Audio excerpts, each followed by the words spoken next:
Hello viewers, কি অবস্থা সবার? আশা করি সব ভালো আছেন। আমিও আলহামদুলিল্লাহ আপনাদের দোয়াই ভালো আছি। তো আসলে আমি আজকে পর্তুগালের রাজার বাড়িতে যাওয়ার চিন্তা ভাবনা করতেছি। তো আমি এখন বর্তমানে একটা পার্কে আছি। পার্ক থেকে আমি একটু পরে ট্রেনে করে আমি সিন্ত্রা যাওয়ার চেষ্টা করব। আমি অন্য এক ভিডিওতে বলছি আপনাদেরকে যে আমি একদিন সিন্ত্রা রাজার বাড়িতে যাব। তো আমি আজকে রাজার বাড়িতে কি কি আছে বা ভিতরে কি আছে, কি কি হিস্টোরিক্যাল জিনিস আছে সব কিছু আপনাদেরকে দেখানোর চেষ্টা করব। তো আপনারা অবশ্যই আমার সঙ্গেই থাকবেন এবং কি পুরো ভিডিওটা এনজয় করবেন। ফুল দেখানোর চেষ্টা করব যে সিন্ত্রার মধ্যে রাজার বাড়িতে কি কি আছে, এ টু জেড সব কিছু দেখানোর চেষ্টা করব। তো ভিডিওটা একটু লম্বা হবে, আপনারা অবশ্যই ধৈর্য ধরে ভিডিওটা দেখবেন। আর যদি ভিডিওটি ভালো লাগে অবশ্যই একটা লাইক দিবেন, কমেন্ট করবেন আর মাস্ট শেয়ার করবেন।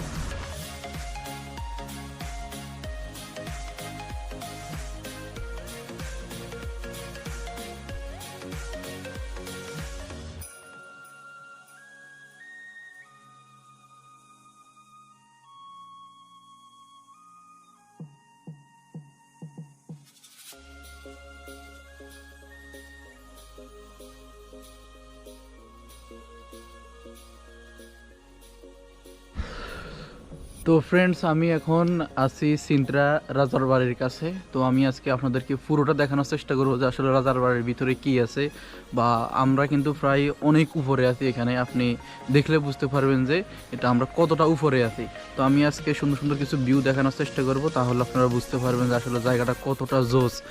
তো এখানে ঢুকতে অত বেশি টাকা লাগে না, জন প্রতি আপনার যদি তাহলে আপনার 14 টাকা করে আসবে। আর যদি আপনি পার্ক ঘোরাফেরা করেন তাহলে আপনার 7 ইউরো করে আসবে আর কি। তো আমি আজকে ফ্রিতে আপনাদেরকে পুরোটা দেখানোর চেষ্টা করব, তাহলে বুঝতে পারবেন আসলে জায়গাটা কতটা জোস।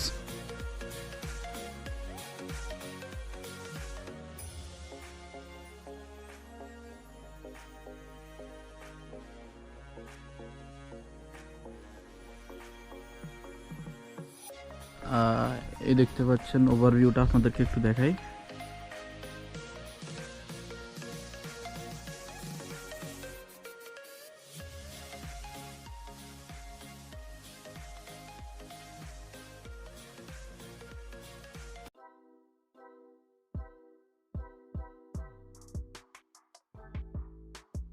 তো আমি এখন একটু ভিতরে যাই, ভিতরের মধ্যে কি আছে আপনাদেরকে পুরোটা দেখানোর চেষ্টা করি যে আসলে জায়গাটা এত বিখ্যাত কেন। পুরোটা আপনারা আজকে এই ভিডিও থেকে জানতে পারবেন যে আসলে জায়গাটা কতটা বিখ্যাত। আর মোটামুটি এই কোভিড-19-এর ভিতরেও কিন্তু অনেক টুরিস্ট দেখা যাইতেছে।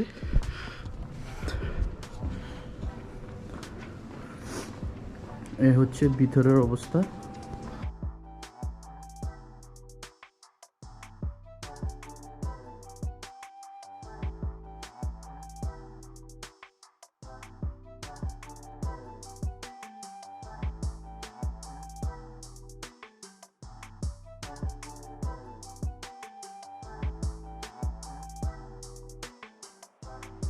তারপরে এই ভিউটা দেখা যাইতেছে।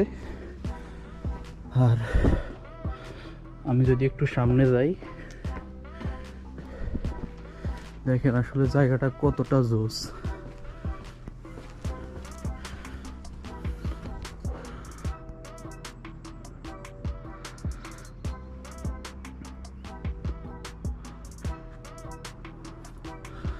মনে হয় যে আপনি মেঘগুলো হাতে নিতে পারবেন এরকম।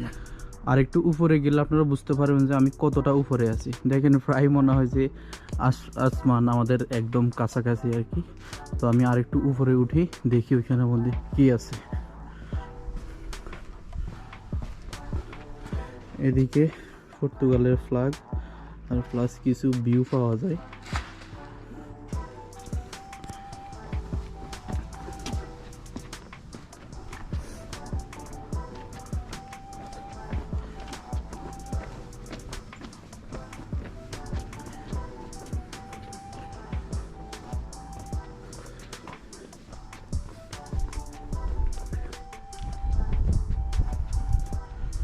এখানে ভিতরে যাইতে বলতেছে। তো এখনই আপনারা দেখতে পারবেন যে আমি কতটা উপরে আছি, সেটা আপনারা এখানে এখন আন্দাজ করতে পারবেন যে আমি কত উপরে আছি।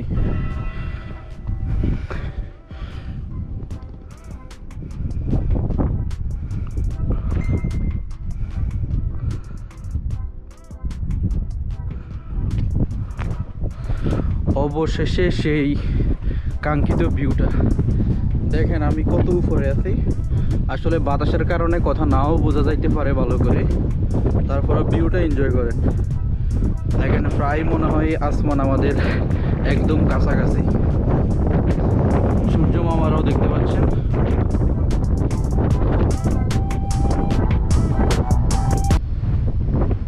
প্রতিটা আপনাদেরকে আমি বলে শেষ করতে পারবো না, আমার কাছে আসলে খুব ভালো লাগতেছে। আসলে এরকম ন্যাচারাল বাতাস মানে পাওয়াটা একটু টাফ, তো এখানে আসার পরে বুঝতে পারছি যে আসলে বাতাসটা কতটা ভালো লাগে সেটা এখন বুঝতে পারতেছি, যে বাতাস থেকে নিঃশ্বাসটা নেওয়াটা আসলে জোস। আর দেখেন পুরো জঙ্গল, দেখেন পুরোটা জঙ্গল। আমরা কিন্তু এই পথগুলো পাড়ি দিয়ে আসছি। এখানের মধ্যে আপনি যখন ট্রেনে বা মেট্রো টিকিট কাটবেন তখন কিন্তু ওই টিকিটটা দিয়ে আপনারা এগুলো ভিজিট করতে পারবেন।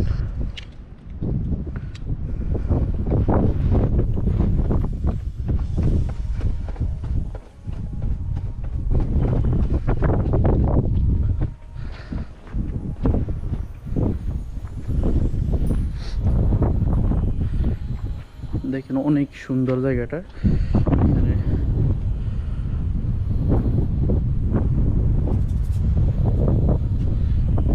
তো আমি একটু এই দরজা দিয়ে যাই, দিয়ে ওইদিকে কি আছে।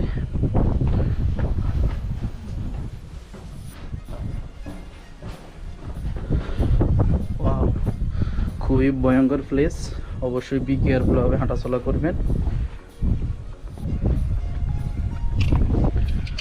আসলে টুরিস্ট দেখা যাইতেছে কিছু কিছু, যাক ভালো লাগতেছে যে পর্তুগালে টুরিস্ট আসা শুরু হয়ে গেছে।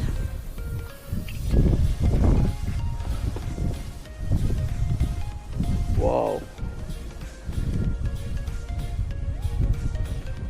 মেঘগুলা খুবই কাছাকাছি দেখা যাইতেছে এখন।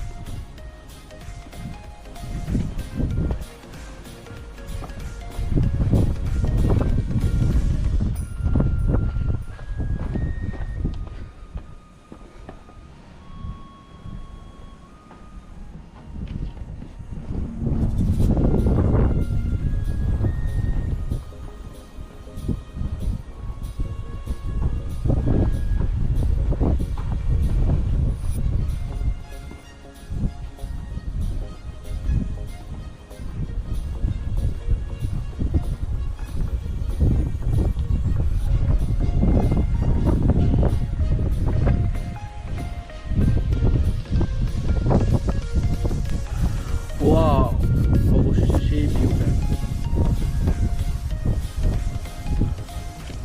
আপনারা মনে হয় একটু আন্দাজ করতে পারতেছেন যে আমি কতটা উপরে আছি। জাস্ট অনলি ভিউটা আর কি, আমাকে ইগনোর করেন, পিছনের ভিউটা আপনারা একটু দেখলে বুঝতে পারবেন যে আসলে জায়গাটা কতটা সুন্দর।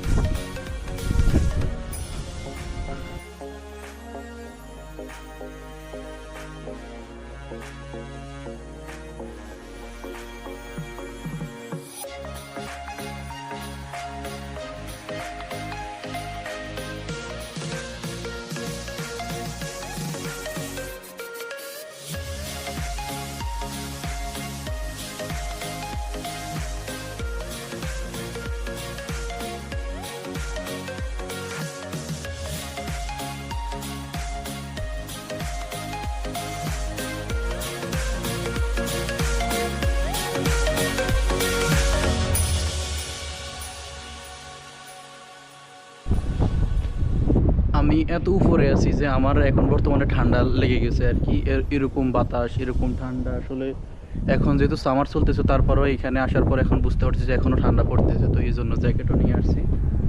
দেখেন পিছনের অবস্থা অনেক উপরে, মানে বিল্ডিংগুলো একটু দেখেন।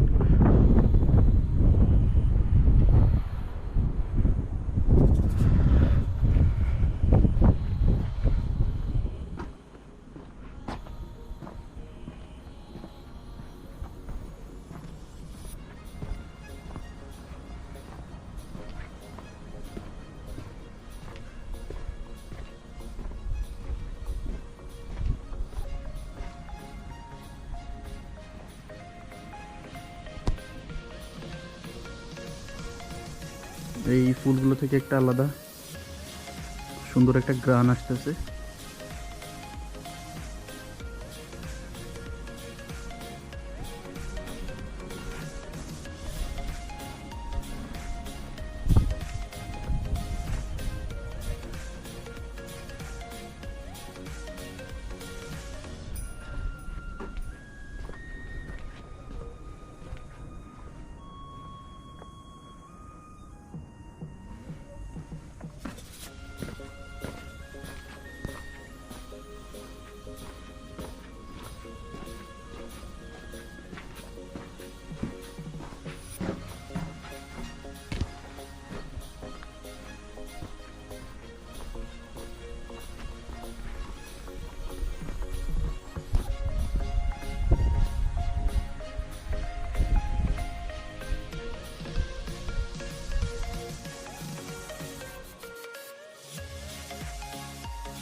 কিছু সুন্দর সুন্দর ফুলের গাছ আছে।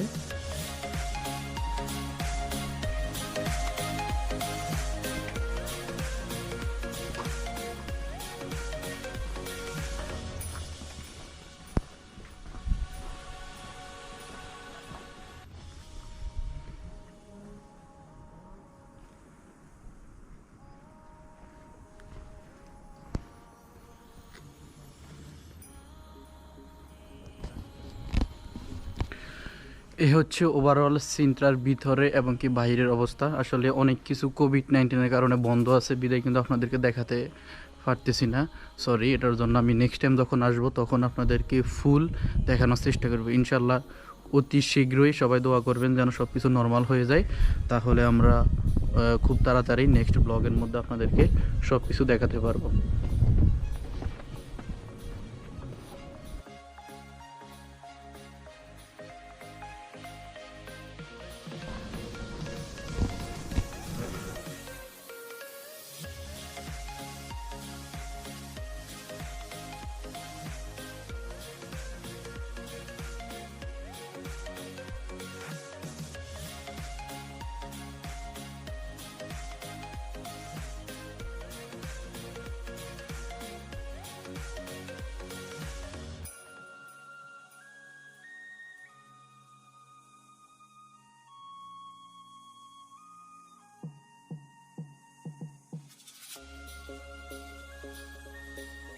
তো বাবু ভাইয়ের মুখ থেকে আমরা শুনবো যে ওনার কাছে এই জায়গাটা ভিজিট করে ওনার কাছে কেমন লাগছে, সংক্ষেপে আমরা একটু জানার চেষ্টা করি। তো বাবু ভাই, আপনার কাছে প্লেসটা কেমন লাগছে যদি অডিয়েন্সের উদ্দেশ্যে বলতেন। জায়গাটাতে আইসা আমি খুব ভালো লাগছে। আমি সকালবেলা আমার মনটা ভালো ছিল না, আচ্ছা তারপর নীরব ভাই বললো যে বাবু ভাই আসেন একটা জায়গা থেকে ঘুরে আসি, জায়গাটা প্লেসটা খুব সুন্দর। আচ্ছা তারপর নীরব ভাইয়ের সাথে আসলাম, আসার পর জায়গাটাতে আসতে অনেকক্ষণ সময় লাগছে, 1 ঘন্টার মতো টাইম লাগছে, কিন্তু আসার পর মানে যে টাইমটা যে নষ্ট হয়েছে আর যে কষ্টটা আমার গেছে, ওইটা মানে জায়গাটা আসার পর আমার সব কষ্ট দূর হয়ে গেছে। আসলে জায়গাটা অনেক সুন্দর, আপনারা আসলে বুঝতে পারবেন। তো আপনারা সবাই আসবেন, জায়গাটা অত্যন্ত অনেক সুন্দর পরিবেশ। আর এটা বিশেষ করে এটা পর্তুগিজ রাজার বাড়ি, এটার মধ্যে পুরানো অনেক জিনিস, অনেক স্মৃতি আছে যা এটা দেখার মতো। তো এখানে আসলে আপনারা দেখতে পারবেন যে হিস্টোরিক্যাল অনেক প্লেস আছে এখানে, আপনারা এটা ভিজিট করলে অনেক কিছু জানতে পারবেন এবং কি ওদের ইতিহাস সম্পর্কে জানতে পারবেন। আমি নেক্সট ভিডিওতে আপনাদেরকে অবশ্যই জানানোর চেষ্টা করব যে এর হিস্টোরিক্যাল মানে কি কি ইতিহাস আছে সব কিছু আপনাদেরকে জানানোর চেষ্টা করব। আসলে আমিও ভালো করে জানি না, নেক্সট টাইম আমি রিসার্চ করে আপনাদেরকে জানানোর চেষ্টা করব যে আসলে রাজার বাড়িটার ভিতরে হিস্টোরিটা কি, সেটা আপনাদেরকে আমি ভিডিওর মাধ্যমে উপস্থাপন করার চেষ্টা করব। যদি আপনারা ওইরকম ভিডিও চান অবশ্যই কমেন্ট করে জানাবেন, আমি নেক্সট ভিডিওতে আপনাদেরকে ওই টাইপের ভিডিও দেওয়ার চেষ্টা করব। তো বাবু ভাই, তাহলে আমরা আজকে এই পর্যন্তই। ওকে, আল্লাহ হাফেজ। তো আজকে এই পর্যন্তই। যদি ভিডিওটি ভালো লাগে অবশ্যই লাইক কমেন্ট শেয়ার করবেন, এটা অবশ্যই সাবস্ক্রাইব করবেন নেক্সট ব্লগের জন্য। চাও।